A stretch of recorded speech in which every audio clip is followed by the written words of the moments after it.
First topic which we are going to discuss is distribution of oceans and continents.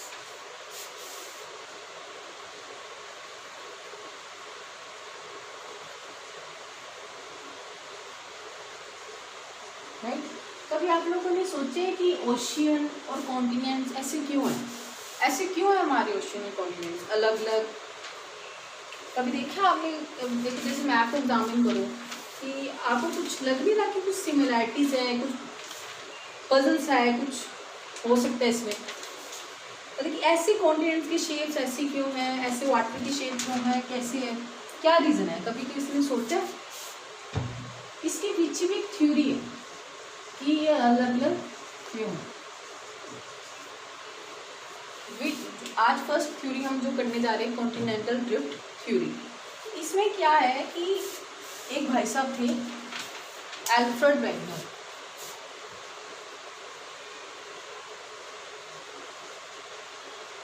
इन्होंने examine करा। इन्होंने क्या examine करा कि जो हमारे कॉन्टिनेंट्स हैं, जैसे आप मैप में देखिए, जैसे हमारे कॉन्टिनेंट्स हैं ये एक पजल की तरह है। अगर हम साउथ अमेरिका को हम अफ्रीका के साथ कंबाइन करें तो एक शेप सी बन रही है। मैं कैमरामैन को बोलूँगी इस पर फोकस करिए।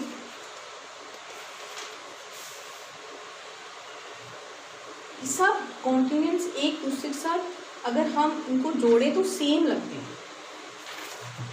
तो क्या इन्होंने थ्योरी में क्या बताया? उन्होंने बताया कि पहले जैसे ये अर्थ है, राइट, अर्थ में एक कॉन्टिनेंट था और बस वाटर, जिनको उन्होंने क्या नाम दिया? जो कॉन्टिनेंट उन्होंने पैंजिया, और जितना वाटर था उनको पैंथेस। ये एल्फ्रेड वेगनर के अकॉर्डिंग। फिर उन्होंने क्या देखा? उन्होंने कहा कि जो ये पैंजिया है ये 2 कॉन्टिनेंट्स में डिवाइड हो, जिसको उन्होंने नाम दिया लॉरेशिया एंड गोंडवाना। और जो वाटर था उन्होंने डेथ सी नेम दिया। आप भी प्रेजेंटेशन कर सकते हो जब आप अपने क्वेश्चन मेंस में आंसर लिख सकते हो इस थ्योरी के लिए, ठीक है। लेकिन अब वो ये कह रहे हैं क्या होता है, हमारे यहाँ डिफरेंट पीरियड्स हैं, जैसे मेसोलिथिक पीरियड, ठीक है। तो उन्होंने कहा, ये मैं पीरियड्स आपको बाद में समझाऊंगी क्या क्या ईरा थे, वो हमारे नेक्स्ट चैप्टर में आएगा। बस अभी आप इतना समझ लो कि जो ये उन्होंने कहा ये जो हो रहा है सब चेंजेस वो मेसोलिथिक पीरियड में ही हो रही है। अब इन्होंने कुछ एविडेंसेस भी दिए, लेकिन इसके ऊपर क्रिटिसिज्म भी बहुत हुआ है, इसलिए ये थ्योरी इतनी मानी नहीं जाती है। तो फर्स्ट क्रिटिसिज्म क्या आता है कि जो ये सब कुछ इसी ईरा में क्यों हो रहा है, किसी और ईरा में क्यों नहीं हो रहा है, ठीक है ना। और भी तो है, जो रेसिक ईरा है दूसरे ईरा में क्यों नहीं हो रहा है, इससे हम क्यों कह रहे हैं मेसोलिथिक ईरा में हो रहा है। और इन्होंने सिर्फ कॉन्टिनेंट के ऊपर ही एक्सप्लेन करा है, इन्होंने ओशियंस का तो ध्यान ही नहीं दिया। तो फर्स्ट क्रिटिसिज्म हमारा ये चीज हो गई है कि why it is happening only this era. Secondly, why they have not considered the ocean. Oceans में तो चेंजेस आ रही हैं ना, राइट। अब नेक्स्ट चैप्टर मैं आगे फॉरवर्ड करूँ इससे पहले मैं कुछ फोर्सेस आपको बताना चाहती हूँ कि जो कुछ टर्म्स है जो आगे जब मैं आपको थ्योरी एक्सप्लेन करूँगी वो टर्म्स यूज होंगी। एक है सेंट्रीपेटल फोर्स, एक है सेंट्रीफ्यूगल फोर्स। अब कोई बॉल है, जैसे अब बॉल है, जैसे यहाँ पर आप बॉल को घुमा रहे हो तो एक फोर्स है जो बॉल को रोटेट कर रही है, जो बॉल को उसके पाथ पे रोटेट कर रही है। वो फोर्स कौन सी होती है? Centrifugal force.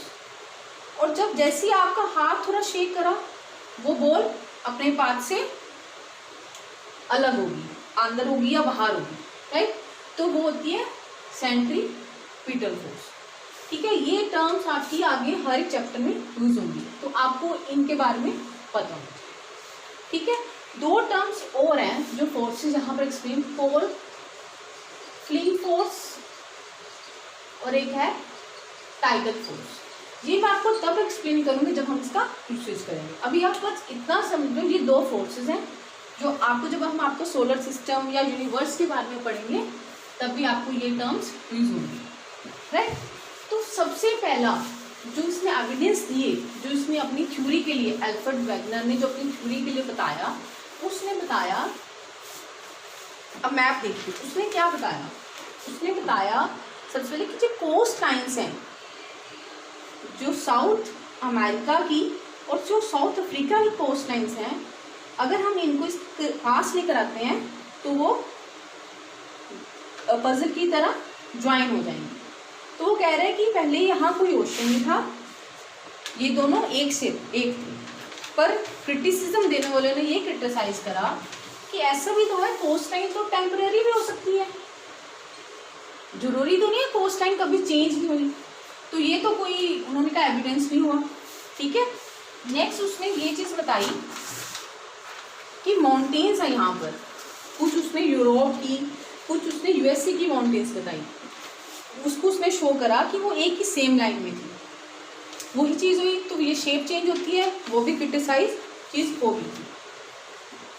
फिर इसने क्या बताया, मैं आपको यहाँ ड्रॉ करके एक बार बता देती हूँ, ईजी रहेगा। ठीक है, आपको जल्दी समझ आ जाएगा एक्चुअल में क्या हो रहा है। क्योंकि map visibility clear may be ना हो,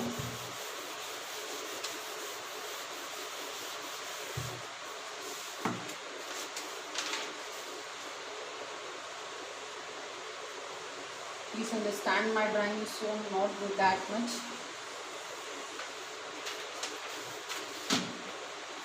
साउथ अमेरिका एंड अफ्रीका, तो वो क्या चीज़ वो कह रहे हैं, थर्ड पहला पॉइंट उसने क्या दिया था, मेसोलिथिक ईरा में हुआ जिसकी क्रिटिसिज्म हुई थी।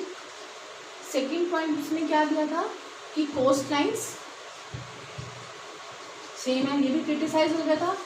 थर्ड उसने माउंटेन्स के बारे में बताया, राइट। अब वो चीज़ कह रहे हैं, अब बात आ रही है डिपॉजिट्स की।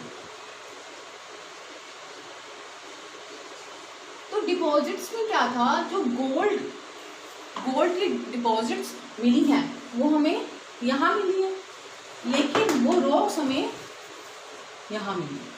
तो वो कह रहे हैं कि ऐसा क्यों है कि यहाँ डिपॉजिट्स हैं और यहाँ भी एविडेंस मिली है। इसका मतलब उसने कहा है कि ये इसको ये ज्वाइन हो सकते हैं, इसका मतलब इसका इसमें आपस में कोई लिंक है, ठीक है ना। तो वो इसमें ये चीज़ बताएगी कि नहीं ऐसा जरूरी तो नहीं है, तो यहाँ भी हो सकती है, ये भी उन्होंने क्रिटिसाइज कर दी, राइट। नेक्स्ट क्रिटिसिज्म आई, नेक्स्ट क्रिटिसिज्म क्या आती है कि डिस्ट्रीब्यूशन ऑफ फोर्सेस। फोसिल्स क्या होते हैं, फोसिल फ्यूल क्या होते हैं, जब पेड़ पौधे होते हैं, जब वो उनकी डेथ हो जाती है तो वहीं पर वो उनकी नीचे की तरह समा जाते हैं, राइट। तो वो कह रहे हैं कि वो हमें कहाँ मिले, अंटार्कटिका में। तो वो कह रहे हैं कि अंटार्कटिका तो एक वाटर है, वहाँ पर तो कोल्ड है, इतना ज़्यादा आइस है, तो वहाँ पर पेड़ पौधे कहाँ से आए, ठीक है ना। तो वो कह रहे हैं कि ये सब एक ही थे, यहाँ अंटार्कटिका भी ज्वाइन हो रहा है तो ये सब एक ही थे, तो यहाँ पर फोसिल्स मिले। तो ये चीज़ भी उन्होंने क्रिटिसाइज कर दी कि ऐसा जरूरी तो नहीं है कहीं से पेड़ पौधे या फिर लिंक्ड है, तो उन्होंने ये चीज़ भी नहीं मानी, ठीक है। तो उन्होंने क्या करा, एक ना रेप्टाइल होता है, वैसे तो उन्होंने बहुत सारे रेप्टाइल्स की बात करी है, जो बेसिकली आपकी एनसीईआरटी में दे रखा है वो है मेसोसोरस।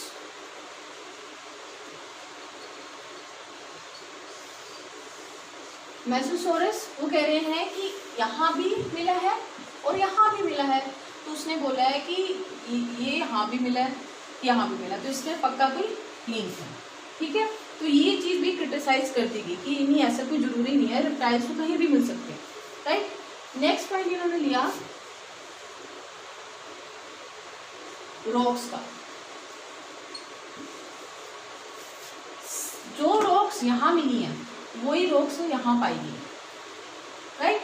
अब रॉक्स हैं तो सेम फीचर्स पाई गई हैं, तो उन्होंने कहा कि नहीं, इसमें कोई लिंक है, ये भी एविडेंस मिल रहा है कि रॉक्स भी सेम पाई गई है, बट ये भी क्रिटिसिज्म उनकी, ये भी एविडेंस उनका माना नहीं गया। तो उन्होंने पलेओ क्लाइमेट डाटा की तरफ, ये डाटा क्या था, क्या होता है जब ग्लेशियर्स मूव करते हैं तो उनके नीचे ना कुछ ग्लेशियर्स की लाइंस पड़ जाती हैं, उन लाइंस को हम कहते हैं स्ट्रेटस। तो वो क्या कह रहे थे कि भी जो ये ग्लेशियर्स की लाइंस ये हैं, तो ये कहाँ नहीं है, यहाँ पे तो, और ये एरिया कहाँ आ रहा है, ट्रॉपिक ऑफ कैंसर में, समझ लो, ये ट्रॉपिक ऑफ कैंसर है, ये इक्वेटर है, ये ट्रॉपिक ऑफ कैप्रिकॉर्न है, और यहाँ तो इतनी ज़्यादा हीट होती है, तो ग्लेशियर्स का तो होना हो ही नहीं सकते यहाँ पर, ग्लेशियर्स इतनी तो हीट होती है इस एरिया में। तो वो कह रहे हैं कि नहीं, तो इसका मतलब अंटार्कटिका इसके साथ था कि जो ग्लेशियर्स यहाँ भी पाए गए, सॉरी, ठीक है। तो ये सब इन्होंने एविडेंस, अब क्या क्या एविडेंस दिए थे इन्होंने, सबसे पहले एविडेंस था मेसोलिथिक एरा में, कोस्ट लाइन्स में, कि कोस्ट लाइन सेम है, माउंटेन्स सेम है, डिपॉजिट्स पाई गई हैं, डिस्ट्रीब्यूशन ऑफ फॉसिल फ्यूल्स है, रिप्टाइल के बारे में बताया, रॉक्स के बारे में बताया, और ग्लेशियर्स के बारे में बताया। जब आप एक्सप्लेन करोगे, जैसे मैंने आपको क्रिटिसिज्म साथ बताइए, जब आप एक्सप्लेन करोगे ना, तो सिर्फ आपने एविडेंस पहले देने हैं और लास्ट में क्रिटिसिज्म बताना है। मैं आपको हैंड रिटन नोट्स अपने कमेंट बॉक्स में वहाँ अपलोड कर दूँगी, वहाँ से आप, मैंने एविडेंस अलग लिखे हैं, क्रिटिसिज्म अलग लिखे हैं, वहाँ से आप ले सकते हो, राइट। अब एक और चीज़ एक्सप्लेन करिए इसमें, मैंने जो आपसे स्टार्टिंग में बात करी थी, 2 forces, flow fling force, second है टाइडल फोर्स।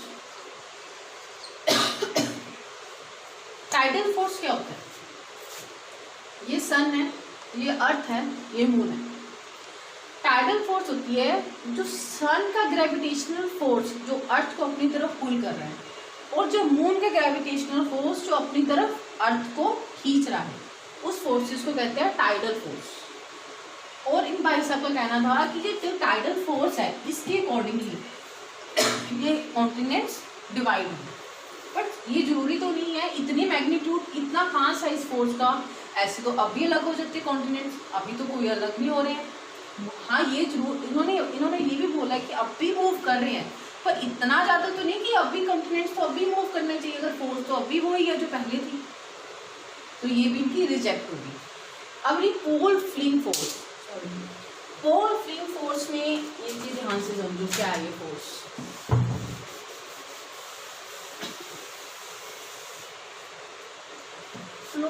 पोल फ्लिंग फोर्स क्या है,